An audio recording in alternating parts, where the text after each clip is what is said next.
কতটুকু দিব আপু কালার, তাই না? পরিমাণ মতো, লবণ যেমন বলা যায় না, যতটুকুতে আপনার ডিজায়ার কালার না আসতেছে। আর খুব বেশি কালার আমরা সব সময়ই অ্যাভয়েড করব। আমরা কখনোই অনেক বেশি কালার ক্রিমে দিব না।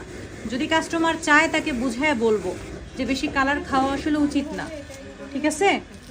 যদি সে তারপরেও নাছোড়বান্দা হয় তখন আমরা ডিপ কালার দিব। তো এখন আমি এই কালারটাকে মিক্স করব একটু। ধরেন এই যে এটা এভাবে নিলাম, দেখেন ওই যে জিগজ্যাগ স্টাইল, এই যে এরকম মাথা দিয়ে, এই যে এরকম, এটা দিয়ে ঘুটা যাবে না। আমরা ওই যে অনেকে এরকম করি নাকি, এরকম করলে এই ক্রিম নরম হয়ে যাবে। আমরা ক্রিম এরকম করব, এই যে।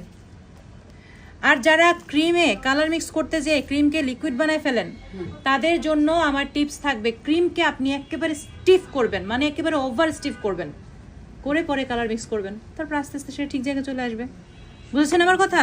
মানে আপনি ওভার বিট করবেন, ইচ্ছা করে ওভার বিট করবেন, তারপরে কালার মিক্স করবেন, তারপর আস্তে আস্তে মিক্স করতে করতে আপনার ওভার বিটিংটা ঠিক হয়ে যাবে।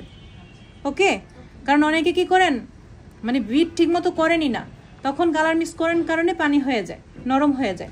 আর নাড়ার চাড়ার স্টাইল হবে আমি যেটা মাত্র বললাম, জিগ জ্যাগ স্টাইল। আমার হাত ঘোরানো দেখে তো বুঝতেছেন, এই যে এরকম এরকম এরকম এরকম এরকম স্টাইলে আমরা হুইপ ক্রিমটা নেড়ে নিব।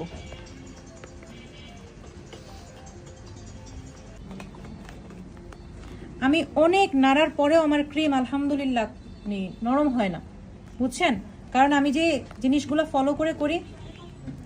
আচ্ছা, তো এখন এখানে ব্লু হলো,